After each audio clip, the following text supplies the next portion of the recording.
शहर की सास। एक समय की बात है। सीता नाम की एक बहुत ही सुंदर लड़की रहती थी।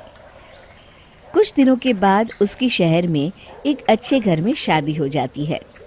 सीता अपने ससुराल में बहुत खुश रहती है। लेकिन तभी एक दिन, अरे बहू, बाहर कितना अच्छा मौसम है, रिमझिम बारिश हो रही है। जरा रसोई घर में जाकर गर्मा गर्म पकोड़े तो तल कर ला। तेरे हाथों से बने पकोड़े भी खा कर देखती हूँ, अच्छे तो बनाती है ना।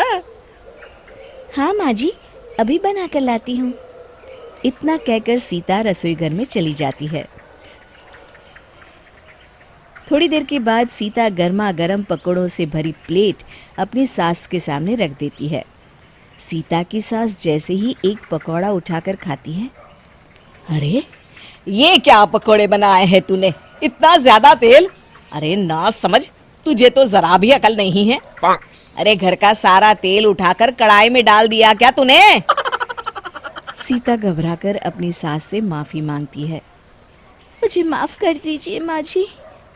सीता की सास बहुत गुस्से में थी। अरे मैं तो पहले से ही अपने बेटे की शादी गांव की लड़की से करने के खिलाफ थी। पता नहीं कौन सी मनहूस घड़ी थी जो मेरी मति मारी गई थी, और मैं तुझे अपनी बहू बनाकर ले आई, जिसे ढंग से खाना भी बनाना नहीं आता। अब खड़ी खड़ी मेरा मुंह क्या देख रही है? हटा तेरे पकड़े यहाँ से। सीता प्लेट उठाकर बिना कुछ कहे चुपचाप वहां से चली जाती है। एक दिन सीता घर का काम कर रही होती है।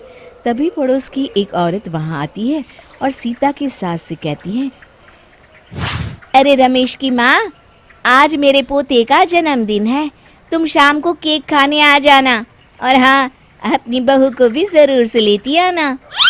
हाँ हाँ बिरजे की माँ, ये भी कोई बोलने की बात है, मैं जरूर आऊंगी।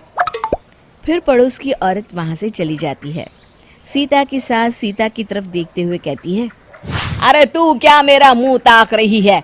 मैं तुझे लेकर कहीं नहीं जाने वाली। जा अंदर जाके काम कर, बहुत सारे कपड़े धोने के लिए पड़े हैं।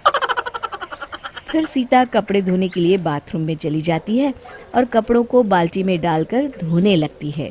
तभी उसकी सास वहां आ जाती है और गुस्सा करते हुए कहती है, अरे बेवकूफ लड़की, तुझे किसने कहा था इस तरह से कपड़े धोने के लिए?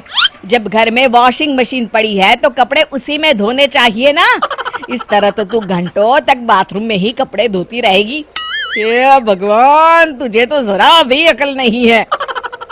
तभी सीता कहती है, लेकिन माँ जी, मुझे वॉशिंग मशीन में कपड़े धोने नहीं आते। अरे तो मुझसे पूछ लेती, लेकिन तुझे समझा कर क्या फायदा, आखिर तू है तो गांव की ही। अरे जरा सुधा की बहू को देख, हर काम में तेज है, सारा मोहल्ला उसकी तारीफ करता है। सुधा बड़ी किस्मत वाली है जो उसे भगवान ने ऐसी बहू दी।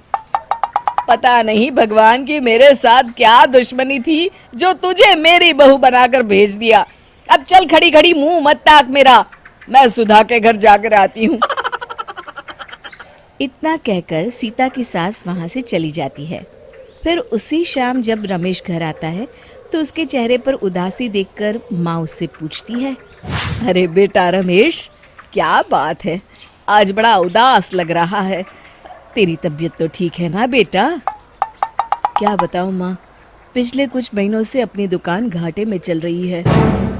दुकान का काम बढ़ाने के लिए मैंने जो कर्जा लिया था उसका ब्याज भी मैं टाइम पर नहीं दे पा रहा हूँ। अगर इसी तरह चलता रहा तो हमें अपनी दुकान बंद करनी पड़ेगी। इतना कहकर रमेश उदास होकर अपने कमरे में चला जाता है। देखते ही देखते रमेश की दुकान में इतना ज़्यादा नुकसान होता है कि उसे अपनी दुकान बंद करनी पड़ती है और रमेश घर पर बैठ जाता है। सीता अपने पति की ये हालत देखकर बहुत दुखी होती है।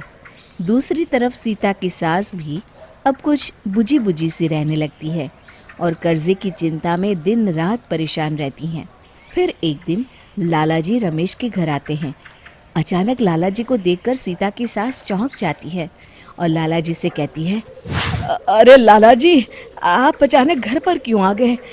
हम आपके पैसे बहुत जल्द चुका देंगे जी।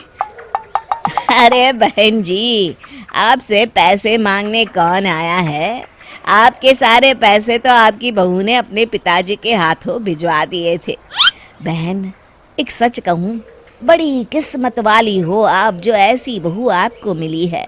मैं तो आपको अपनी बेटी की शादी का निमंत्रण कार्ड देने आया हूँ। ये लीजिए, और सह परिवार मेरी बेटी की शादी में ज़रूर से आइएगा। फिर लाला जी सीता की सास को अपनी बेटी की शादी का कार्ड देते हैं। अच्छा बहन जी, अब मैं चलता हूँ, मुझे और भी जगह कार्ड बांटने जाना है। इतना कहकर लाला जी वहाँ से चले जाते हैं। सीता की सास भागती हुई सीता के कमरे में जाती है और सीता को गले लगाकर कहती है, मुझे माफ़ कर दे बहू, मैंने तुझे बहुत परेशान किया। मैं भूल गई थी कि बहू भी आखिर एक बेटी होती है, और तूने आज अपनी बेटी होने का फर्ज निभा दिया। भगवान करे तुझ जैसी बहू हर सास को मिले। अरे माँ जी, आप तो मेरी माँ समान है, और मैंने जो इस घर के लिए किया वो तो मेरा फर्ज था।